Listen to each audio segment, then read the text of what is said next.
Alright, hi everybody, this is RogueTorso, and I'm coming to you here playing some Minecraft on the 24 Karat Craft server, and with what I hope is becomes like a weekly series or so. We'll see what the recording and video editing ends up doing for me, but if it does, as long as it stays fun, we'll keep doing it.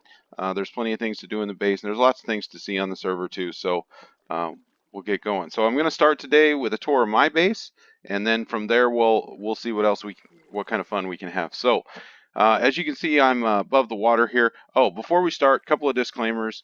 Um, I am not going to pretend I'm an expert in redstone, and I'm also not an expert builder, as you'll probably see as we go through here. So, just bear with me on that. I get better all the time, but just wanted to put that disclaimer in before I start. So we'll start here in what is by far the ugliest part of my base, which is unfortunate because it's also the only part you can see above the water. What we have up here, iron farm, basic Avomance design. Nothing real special about it. I'll link the tutorial in the description, but you got uh, your villagers here in these little pods. You got the 2 spawn platforms with water on them. Everything gets washed down into this kill chamber, and then all the iron gets shot down that tube to my storage system. That's pretty much the way it works. There's a second one up there. That one doesn't work anymore. I'm not sure what happened, but I logged in one day, and a bunch of the villagers in one of these pods were just swimming around down here in the water. Like I say, don't know if it was a chunk unloading thing or a glitch or what that was. But that doesn't work anymore, and this one's given me what I need, so I'll just use that one, and I'll tear the other one down eventually. And then this other monstrosity here is a mob spawner that I tried. Never really worked. I think I've gotten maybe one zombie I've seen fall off that thing the whole time it was built. And then I started building this ugly stone tower around it to hide it that I was going to decorate later. Yeah, kind of a series of bad decisions here, but all this will get torn down eventually. You can see the main complex of my base here, this large cylinder that goes all the way down to y equals 10. That's where most of the stuff happens. I don't come up here much anymore, as you can probably see why. A little about the server as I'm swimming here. So it is a vanilla survival server. It also does reset. So I think it reset back in September was the last time it reset. I got in November. I've been a member pretty much since, I don't know, mid-December or so. Um, I love it here. It's great. If you like vanilla survival and you like a resetting server, I highly recommend it. I'm sure they'll reset when 1.14 comes out as well. You do have to apply to be here. It's a pretty simple 4 or 5 question application. Gets reviewed pretty quick as long as there's a mod on.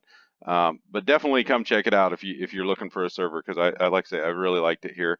Rules are pretty simple. Don't be an idiot. No stealing, no griefing. All the basics. So that's the plug on the server.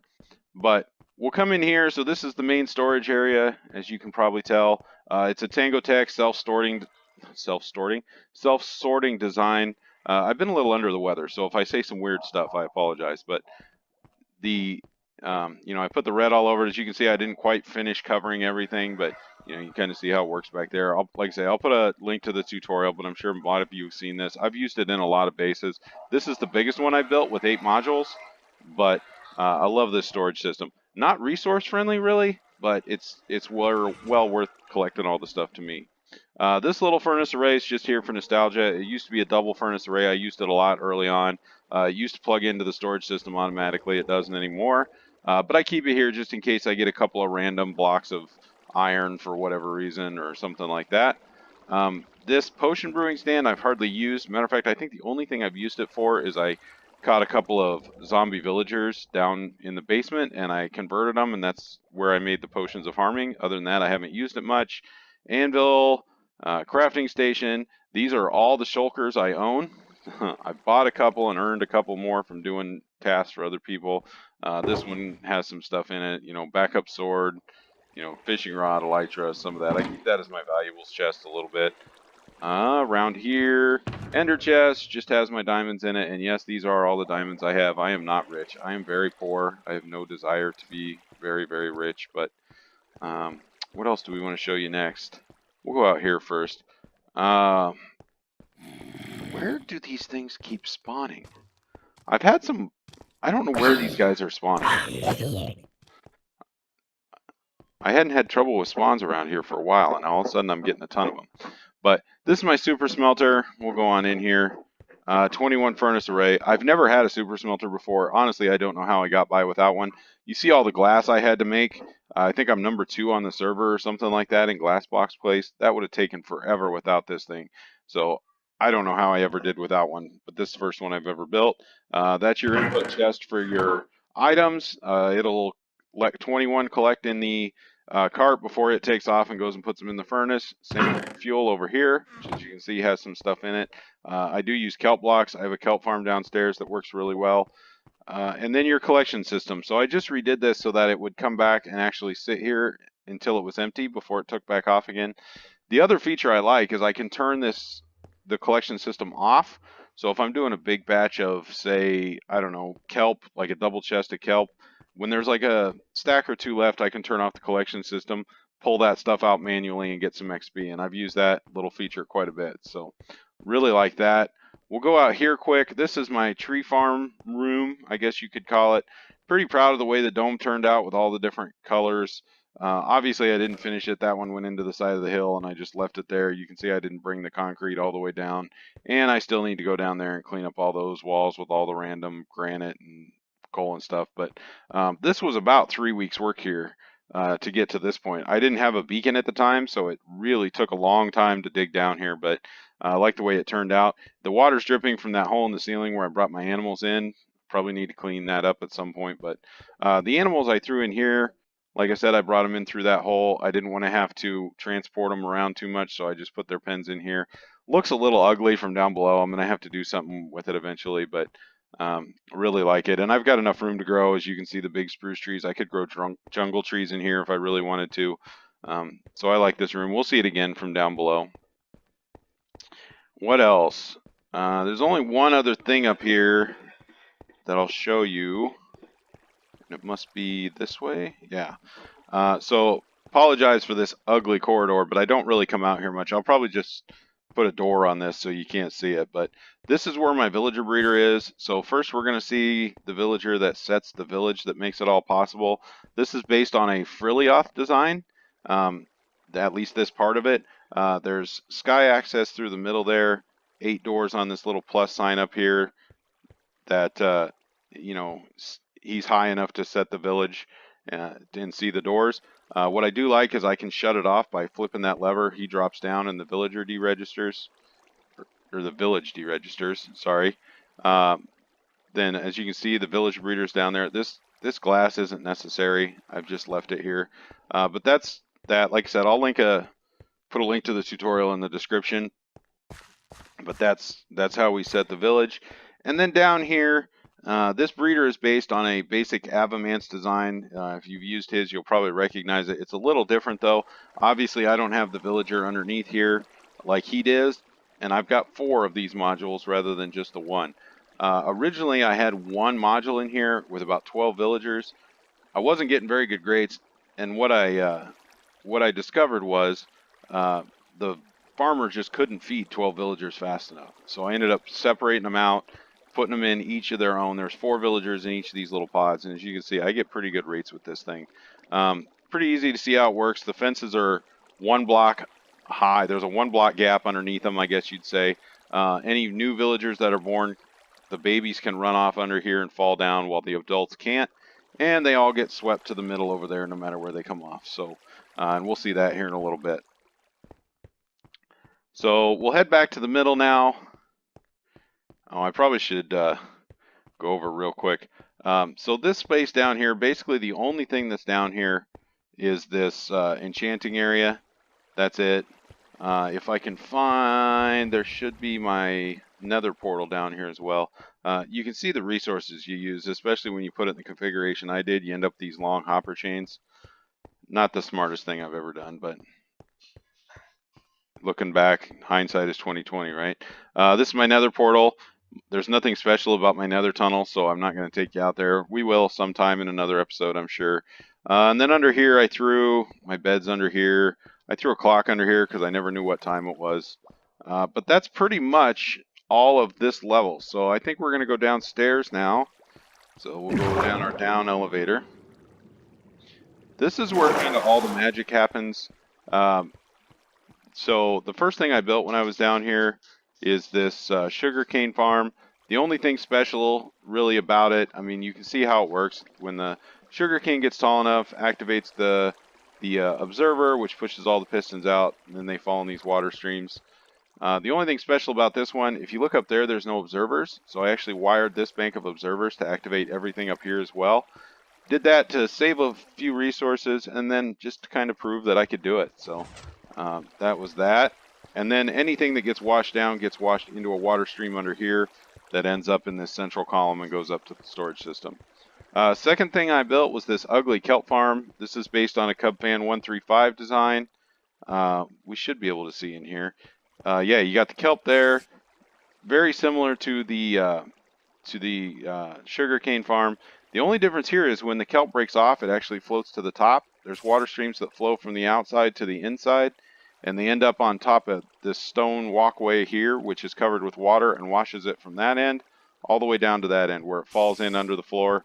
And I'm going to kill this guy because I'm tired of making noise. Okay, now that he's quiet. But like I say, all the kelp comes out this end, falls down, ends up under the floor, and then ends up back in the central water column over here. So that's how that works. This is just an infinite water source I was using when I put the concrete in. Nothing real special about it. I need to move it at some point. The floor, really kind of proud of the floor. Got the blue here and the green over there, but they're both built very similarly. The only thing tricky about this is when you get in these areas with the stairs, you'll lay one here and it'll screw that one up, and you'll lay one here and it screws that one up. So it takes some trial and error to get it right. The pattern kind of points from this column out to the corner, but I really like that. I'm going to continue the pattern around with 2 other different colors just to keep it consistent. The walls, really like the white concrete and the stripped birch logs and all the sea lanterns. Yes, I like sea lanterns. I'm kind of addicted to them. So if that offends you, I don't know what to tell you, but I'm not going to quit using them because I really, really like them. So this is where a lot of my diamonds have went, is to buy sea lanterns. But ceiling, you got the top slab, bottom slab, and then the polished andesite in a repeating pattern up there. That was about probably a day's work to do that. Luckily, I was able to put it in from up above. Otherwise, it would have taken a lot longer to do scaffolding or what have you. But really like the way that turned out. It used to be so dark down here, and now it's nice and lit up. Tree farm, we've already seen this once. We'll see the bottom of it here. Just mixed in kind of this stone path. Thought that looked kind of cool. But you can see I got the birch, I got oak. If we come over here, we got acacia here at the end. We got the spruce. We've got some big spruce trees. Waiting on some of those spruce trees to go. I just came through and cut all this down for wood a while back, and it hasn't quite grown back yet. Dark oak here. The only thing I don't really have is jungle wood, simply because I don't have any saplings. So that's something I need to correct one of these days. And then this chest out here that's just randomly laying around is kind of where I keep all that stuff. As you can see, I got all the saplings and stuff that I need. So that's why that's there. Where do we want to go next? Let's go out this way next. I've got friendly mob sounds turned off because it gets pretty loud out here. If you don't, you'll see why. This is my villager trading hall out this way. It took me quite a while to build this up. Like I said, I just redid the breeder so I get better rates, but it took me quite a while to get here. I've got, you know, the armorers in here. I've got a cartographer I hardly ever use. Cleric, I use him quite a bit. Leatherworker, shepherd. Butcher I use for food. He's been pretty handy. Fletchers, and these 2 are fishermen. Don't use them a ton. Just keep them in here just in case. And then you've got the, what are these, toolsmiths? Yeah, toolsmiths. And then the weaponsmiths. So I can get all the diamond tools I need if I break them. And, of course, I got this guy and that guy. Where's that zombie coming from? He must be back in the wall or something. He's going to make noise through my whole video, isn't he? Up here, this is where my villager sorter is. So they fall down from the breeder up there. They end up in this corner. And I can show you how this works real quick. You press the button. Minecart comes out, picks one up, brings him around. Obviously, this one's grown, so I'll have to wait a minute. But If I decide I want him, I can flip the lever and send him downstairs. If not, I'll just kill him off, and I can throw the cart back in the chest and start over. So we'll leave him here for now till we know what he is. Again, that's fairly new. A lot of this has just been decorated. Oh, in case you're wondering why this room is so huge, I actually had some farms up here that didn't work, so I'm just repurposing it. What else can we go? We'll go up on this end. So because I get all my books here, you know, I wanted to be able, here's some I've gotten already. Wow,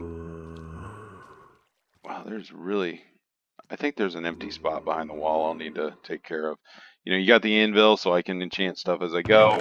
This is all stuff that I can use to trade with, so I got all the emeralds. You'll see where I get the emeralds in a minute. Some of this is just random stuff. I'm trying to do some house cleaning. I've been cleaning out a lot of those random chests lately because I had them kind of laying all over, and it was really, really pathetic. I can point out, you know, we saw the sugarcane farm here. This was good building for me a couple of months ago. To use stone brick and colored glass rather than just regular stone and clear glass. This was high tech for me a couple months ago. And then you compare it to this hallway over here, which I just built recently. I really like this hallway. I kind of built it on a whim and didn't really plan it out, just kind of let it flow, but I really like the way it turned out. Not sure what I think of the two woods that kind of contrast, but we can clean that up later. Over here, go over this real quick. This is just my mine. It's just a strip mine, nothing special about it. Keep things I get from here in those chests. I could probably put in something that sends it automatically to up to the storage system, but I haven't done that yet. One more area left. So this is a chest full of seeds that I keep here. But as you can see, this is kind of unfinished. I ran out of materials a little bit, but this is where all my farms are. So you can see I got the bulk storage systems here they're basically full. Everything you can farm automatically pretty much as far as food. You got the watermelon, the pumpkins, you got the potatoes, carrots, beetroot, and then the wheat here. You know, this is actually the third level when it gets to here. Wow, there are a lot of mobs somewhere. I put farmers over here, so I can just take stuff from these chests and trade with him. That's where all my emeralds come from. Pretty cool there. Got some random chests laying around here from when I built this thing. That's all that is. They're probably back behind these. There's some empty space back behind these corners. That's probably where all the sounds are coming from. Pretty simple design here. I'm sure you've seen one similar. Basically, you fill up the farmers with seeds. All right.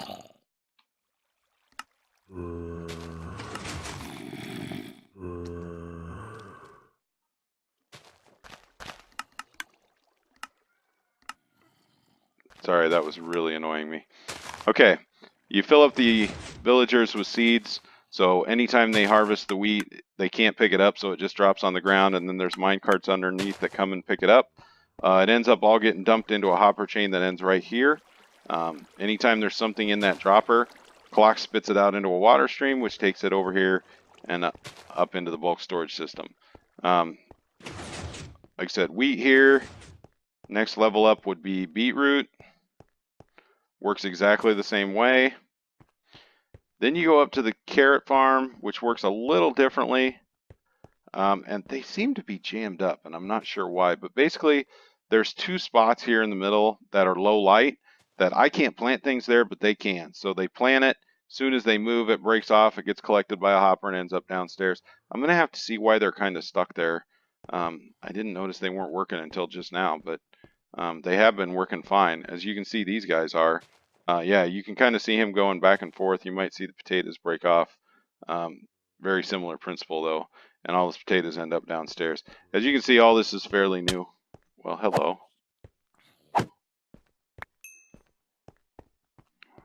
Well, now we know who was making all that noise. A couple other things to show you here before we end. This video is going to be a little shorter than I thought it would be, but that's fine.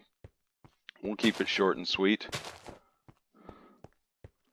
Over here, I built a mob spawner back here. I showed it. I think I might have pointed it out from the outside, but if not, sorry for that. This is a, let me get in here real quick. So this is a Mumbo Jumbo design. I'll put a link to his tutorial. But basically there's 4 spawning platforms up there with dispensers full of water in the back. Every 45 seconds or so, that water goes off, pushes anything that spawned to the middle, and they fall to their death here. And then all their drops get collected by these mine carts. There really is mine carts down here, I swear. There you go. The mine carts collect the stuff, drop it in this hopper chain right here, which ends up in this chest over here. If you watch Mumbo Jumbo's tutorial, he claims 13,000 drops an hour. I don't get anything close to that. But if I AFK overnight, I can, get, I can get maybe a couple rows in a chest or something like that. So keeps me in my own rockets, things like that. So it's been pretty handy to have down here. So there's that. That's just my AFK spot that allows the mob spawner to run and then all these farms to run here as well. We'll take you back here, show you the bulk storage system. It's nothing special. This is an impulseSV design. Basically, you've got a locked hopper here. If a piece of beetroot comes in, it's able to come in here. The signal strength gets long enough that it actually unlocks that hopper, allows it to flow into the chest, and that's pretty much how it works. But I got the 6 different ones in here. I'll link the tutorial, let him explain how it works. You see the long hopper chain, which I probably could have done that differently, but I didn't. I had material at the time.